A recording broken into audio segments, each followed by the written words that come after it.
you, Lord Jesus. So, talagang napakapalad nating lahat dahil tayong lahat na naririto ay walang ibang nagdala sa atin dito kundi ang ating Diyos na buhay. Amen. Maraming mga kaabalahan, maraming mga pagtitipon, maraming mga ibinibigay ang mundong ito na kasiyahan. Pero pinili nating pumunta rito. Amen? Dahil sa Kanya.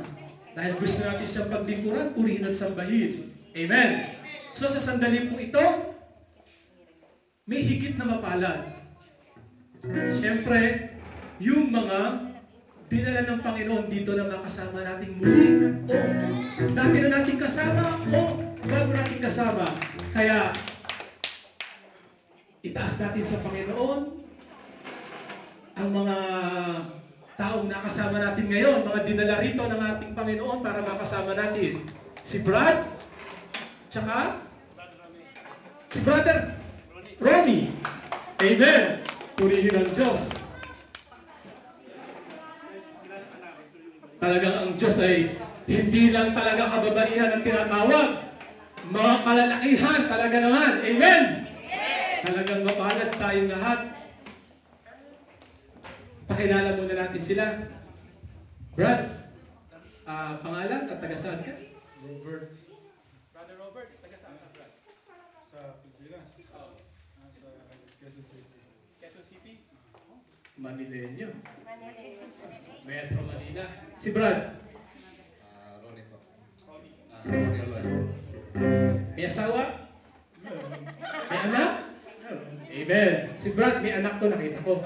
Siyempre, may nanay yun, di ba? Amen. Purihin ang Diyos. So, sama-sama po tayong lahat at itaas natin sa Diyos ang ating mga kapatid sa kanilang pagpanito. Brad? So, brothers and sisters, itaas po natin ating kamay at ito po natin sa ating mga kapatid na narito. Oh, hallelujah. Hallelujah, oh Jesus. Hallelujah, Holy Spirit. Lord God, kami nagpapasalamat sa iyo, Panginoon, at narito kami mga kapatid na dinala mo. Ito'y hindi aksidente lamang, kundi kayo po ang nagdala dito upang matagpuan ang iyong banal na pasan, Lord God. Lord, pagpalain mo po ang aking mga kapatid na narito. Pag-ingatan sila sa anumang uri ng karamdaman at anumang kapahamakan at bigyan mo sila ng mabuting trabaho at higit sa lahat, pagpalain mo ang kanilang mga mahal sa buhay. Lord, isama mo sa amin dito sa linggo-linggo upang magamit mo rin sila sa iyong banal na ubasan upang sila makapaglingkod sa iyo at makapagpuri sa iyo at makapagpasalamat ng buong puso, Lord God. Lord, wala na kaming mahihilig pa sa iyo sa kabutihan, kundi ang padalan mo kami ng higit pa at marami pang mga kapatid namin na magpuri sa iyo sa lugar na ito, Lord God. Kaya maraming salamat sa iyo sa pangalan ni Jesus na aming Panginoon kasama yung Banal na Espiritu Santo. Amen. Sa pangalan ng anak ng Espiritu Santo. Amen. Oh, I love you with the love of the Lord. Amen. Oh, I love you with the love of the Lord.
Sa'yo, Kristo, ibigin ka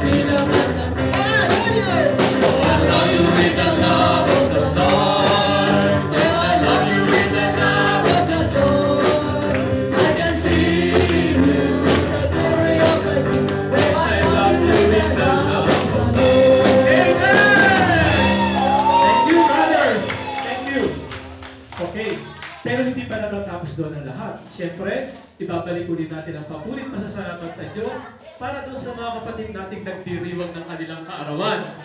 Sa buwan ito ng Oktubre. Sino-sino ba ang mga nagdiriwang ngayong buwan ng Oktubre?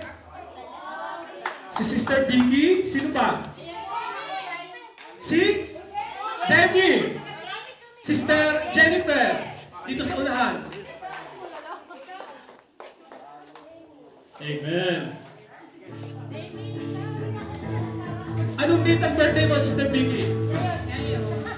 Talaga namang inangkin ang araw na ito. Ikaw naman, sister. Pagpapalain ka na rin, Lord. Amen. October 17. 23 sa susunod na Sunday. 19 sa Martes. Amen. October 23, kapatid ko. Okay. So, ipanalangin po muna natin uli sila. Taas po natin ang ating mga kamay at ito natin sa mga kapatid natin ito. O nakilang Diyos ang kapagpalang Ama, pinagmumulan ng aming buhay. May pahirap sa amin ang buhay. Ikaw ang Panginoon na nagbigay sa amin ng buhay mula sa sinapupunan ng aming mga magulang. Ganon din, Panginoon, ang aming mga kapatid na ito na nagdiriwang ng kanilang kaarawan at magdiriwang ng kanilang kaarawan sa mga darating na araw. Basbasan mo sila, Panginoon, sa kanilang buhay, sa kanilang personal na buhay, sa kanilang pananampalataya at sa kanilang paglilingkod. Lord, kung ano man ang dala ng kanilang puso, ang kanilang mga kahilingan, ang kanilang miti sa buhay, ito, Panginoon, ay nalalaman mo. Hindi-hiling namin sa iyo, Panginoon, basbasan mo po ang mga kapatid namin naririto. Bigyan mo sila ng kalakasan sa kanilang pananampalataya upang kanilang buhay ay maging kalugod-lugod sa iyo, O Diyos. Panginoon, ang mga kapatid namin naririto, nalalaman mo na nais nilang maglingkod sa iyo, kaya sila naririto.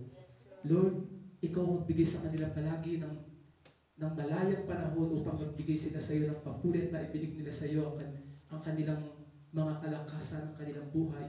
Basbasan mo din sila, Lord, at ang kanilang mga mahal sa buhay, 10 ng kanilang mga kamag-anakan. Silang lahat, Panginoon, ay pagpalain mo. At kung ano man, Panginoon, ang nais mong gawin sa kanila, ito po ay matupad para sa kanila. Lord, wala na pong kaming maihiling sa iyo, kundi ang pagpapala para sa mga tao ito na nagdiriwang ng kanilang kaariwan. Ang lahat ng ito, O Diyos, ay samot dalangin namin sa iyo sa pangalan ni Jesus. Amen. Happy birthday!